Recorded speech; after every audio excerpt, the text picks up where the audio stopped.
So I feel like the last controversial AFL opinion video I made was one that, looking back at it now, definitely hasn't aged well. For those of you who don't know what I'm talking about the video I made saying that I think Collingwood are a guarantee to make the grand final. Again, I had a lot of great reasons in that video why I thought Collingwood were a massive chance to make it, and basically a guarantee, which I'll describe in the video. But obviously the good old Collie Wobbles came back and they kind of choked that shit harder than a freaking Mia Khalifa video. But the reality is I don't think this is as controversial as what this, what the Collingwood video was, because I would say generally most people are probably going to agree with what I want to talk about in today's video, which is that I think there is a massive problem going around right now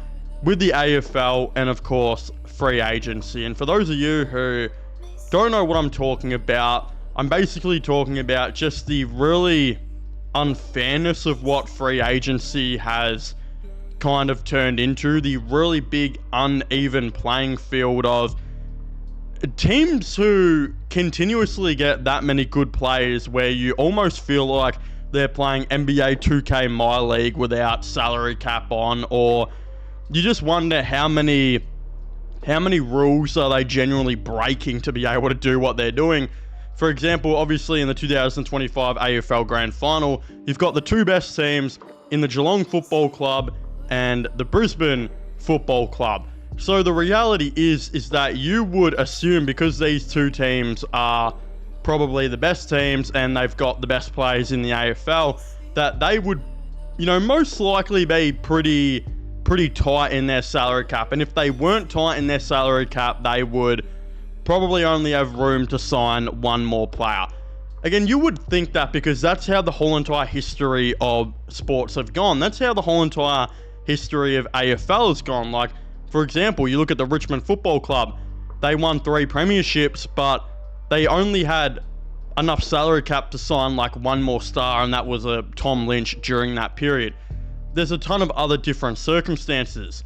But if you look in today's day, you got the two best teams, the 2025 AFL Grand Finalists, and they are going into free agency expecting to probably have the two best free agencies out of any teams being linked to the best players going around at the moment. For example, there's this tweet here that I need to read out because, it kind of just tells you everything you need to know about how unfair the free agency is right now. It is being said that Brisbane are going into their third grand final in a row and will now add Oscar Allen, Sam Draper, and likely Jordan Ridley to their team, while Geelong are going into their third grand final in the last 6 years and will likely add Rowan Marshall, James Warple, and Charlie Colonel, I nearly said. You can tell I eat too much KFC. Charlie Curnow. And then it says equalization emoji like that. Now, look, is there a chance that some AFL teams could maybe pull this off? Yeah, maybe. But how the hell do the Geelong Football Club and Brisbane Lions not only have the assets, like the assets are one thing to start off with, but the salary cap to be able to make this happen? Now, Geelong, I think there's probably an answer to it. Geelong have been known over the years to, of course, get players to take massive pay cuts. That's due to the fact for a multitude of different reasons. For example, one, you have sustained success and you're always going to be on a good team. That's why you can get a player on a pay cut. 2, living in Geelong is 10 times cheaper than living in Melbourne. Like the average house home compared to an apartment in Melbourne or Brighton, where half the players live in Victoria, is so much cheaper. You also have, I think, get way better opportunities with your housing, like the acres of land that you can get in not only Geelong, but the neighbouring towns around there is, of course, one. But again, a bunch of other reasons like that, right? But when I look at Brisbane, and I'm thinking, hold on, McCluggage is reportedly on 900 to $1 million a year. Dunkley's supposed to be on similar money. Lachie Neale's supposed to be on similar money. Cam Rayner, I think, signed for a bit when he re-signed. Harris Andrews should be on a fair bit of money. The Ashcrofts, their extensions are going to be pretty big going forward. You wouldn't assume Logan Morris was too cheap to re-sign. He was getting a ton of Melbourne interest there, amongst a ton of other different things. And I'm looking at them, and they're going to be signing Oscar Allen, who is reportedly going to be getting $900K a year from the Brisbane Lions. Sam Draper is reportedly going to be on about $700 to $800K a year as well, because we already know Essendon are expected to get a first-round pick in as a priority. And Jordan Ridley, from my understanding, is on a fair bit of money for Essendon right now. I don't think Essendon have any interest in paying any of his salary. So either Jordan Ridley's going to have to take a massive pay cut to get to Brisbane, or even if he goes on the same money he's on right now, it just doesn't make sense that they're going to be able to afford all these. And then some of you guys might hit the comments and you might say, well, the reason they're able to sign these three guys is because they're losing Starcevic and they're losing Callum Archie.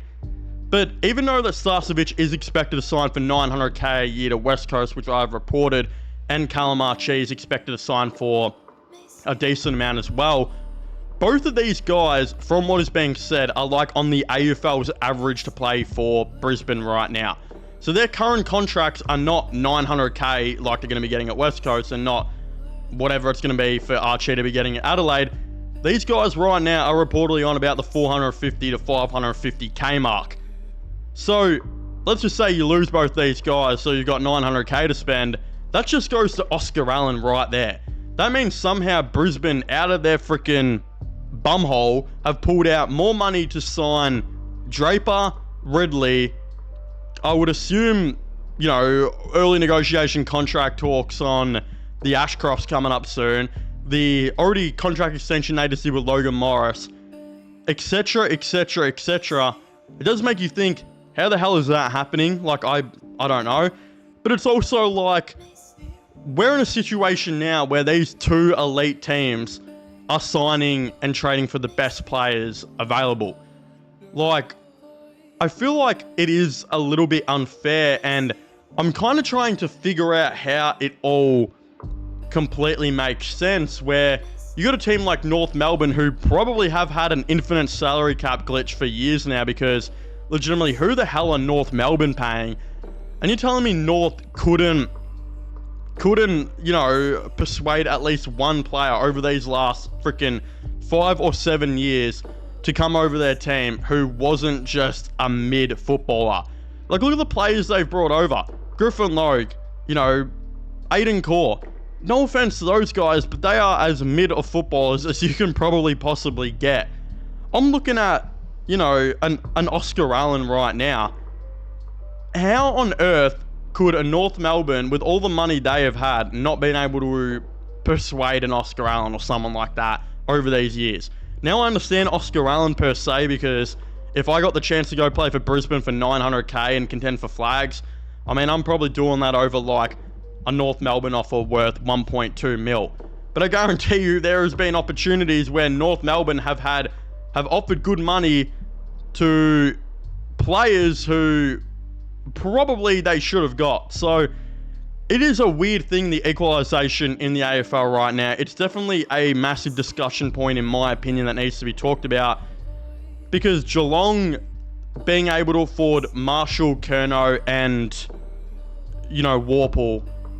Like, I know I've mentioned earlier before how a lot of players take pay cuts to get to Geelong and all of the other reasons, but surely something has to be looked into. Like, how the hell am I going to be watching out here those three guys go to this Geelong team? And I can't imagine it's going to be for cheap. Like, Curnow's on 1.1 mil a year. It was said he'd take a pay cut to get to Geelong.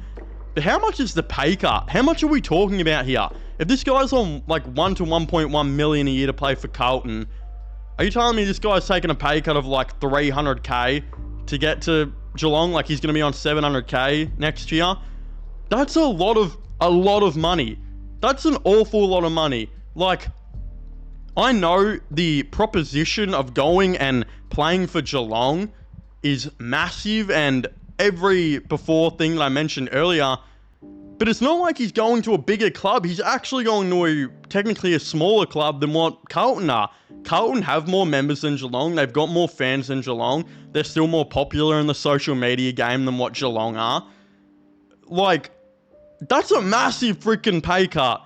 Warple, I also understand because, you know, I think Hawthorn almost are just kind of letting him go at this point, but there were reports they were looking to offer him like $600K a year. I'd imagine he'd be leaving to go to Geelong for more. So that's a decent amount of money. That's above the AFL average for a player as well. Curno's going to still be well above the average for an AFL player. I know Marshall's on a fair bit of money to play for St Kilda. I can't imagine him taking a pay cut to go play for Geelong, especially considering the Saints should be on the rise next year and he would still have a good role.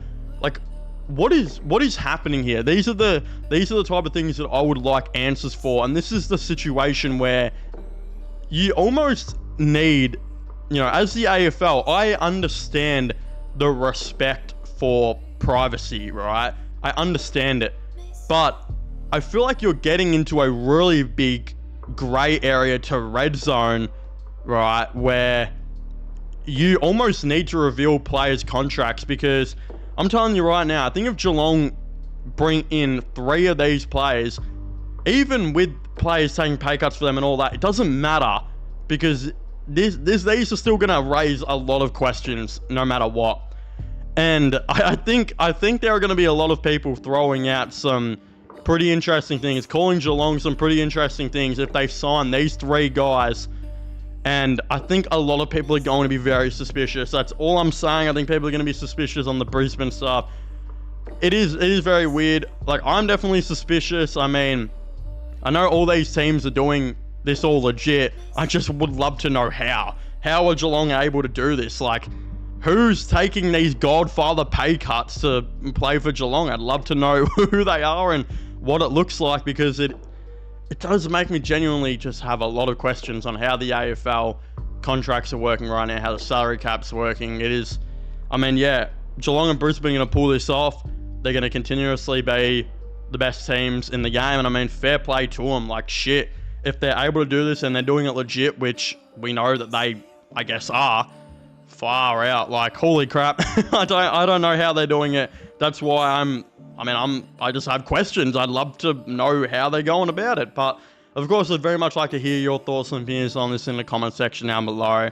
How do you think Brisbane and Geelong are doing this? Because, yeah, I can't see these 2 teams not being the best teams in the game forever and ever at this point. Again, I'd love to hear your thoughts and opinions down below. Make sure to leave a like on this video to let me know you enjoy it. Subscribe to the channel for all the latest AFL content and AFL news. My gaming/movie channel, which will also be getting linked down below. Go and check that out if you haven't already. But yeah, as I was saying, please make sure to leave a like, subscribe, and comment. And I'll see you guys next time. Goodbye.